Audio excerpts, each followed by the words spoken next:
1500 കാലഘട്ടത്തിൽ Vasco da Gama Calicut discover ചെയ്യുന്നതിന് മുന്നേ കണ്ടെത്തിയിട്ടുള്ള മറ്റൊരു ഐലൻഡാണ് സെൻറ്റ് മേരീസ് ഐലൻഡ്. ഉടുപ്പിയുടെ ബീച്ച് സൈഡായിട്ടുള്ള മാൽപ്പയിൽ നിന്ന് ഏകദേശം 20 മിനിറ്റ് ബോട്ട് റൈഡാണ് സെൻറ്റ് മേരീസ് ഐലൻഡിലേക്കുള്ളത്. ട്രെയിൻ മാർഗം വരുന്നവർക്ക് ഉടുപ്പിയിൽ ട്രെയിൻ ഇറങ്ങിയിട്ട് നേരിട്ട് മാൽപ്പേ ബീച്ചിലേക്ക് ബസ് വഴിയോ ഓട്ടോ വഴിയോ അവിടേക്ക് എത്താവുന്നതാണ്. ഏകദേശം മാൽപ്പേ ബീച്ചിലേക്ക് ഒരു 6 കിലോമീറ്റർ ദൂരമാണ് ഉടുപ്പി സിറ്റിയിൽ നിന്നുള്ളത്.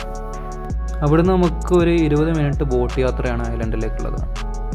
ഐലൻഡ് നമുക്ക് അവിടെ ഒരു ഏകദേശം 1 മണിക്കൂർ നമുക്ക് സ്പെൻഡ് ചെയ്യാനുള്ള സമയം ഉണ്ടാവും. രൂപ ടിക്കറ്റ് വാങ്ങിയിട്ടുണ്ട്. സെൻറ്റ് മേരീസ് ഐലൻഡ്സ്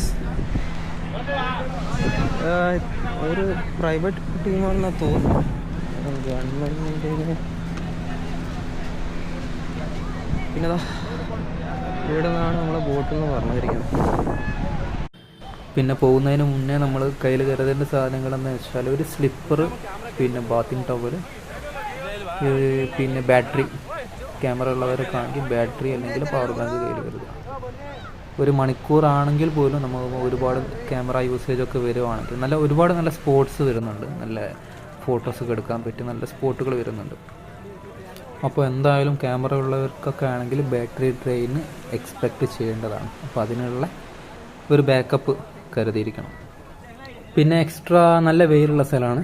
ഒരു ക്യാപ്പ്, പിന്നെ ബോഡി കവർ ചെയ്യുന്ന ഒരു ഡ്രസ്സ്, അല്ലെങ്കിൽ സൺസ്ക്രീൻ എന്തെങ്കിലും യൂസ് ചെയ്യാം.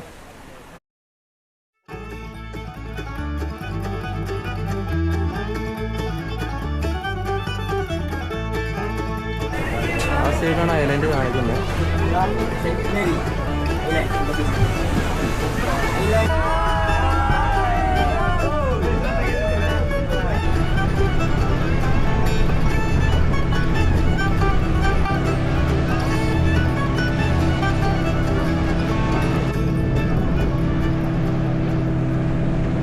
ഇത് കണ്ടോ, അതായത് ഇവിടുത്തെ കല്ലുകൾ, ഇവിടെ ഇപ്പം നേരത്തെ കാണിച്ചു തരാം.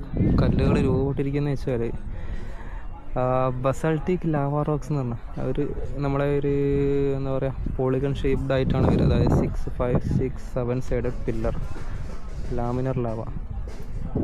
അത് ഇവിടെയാണ് റെയറായിട്ട് ഇന്ത്യയിൽ കാണപ്പെടുന്നത്.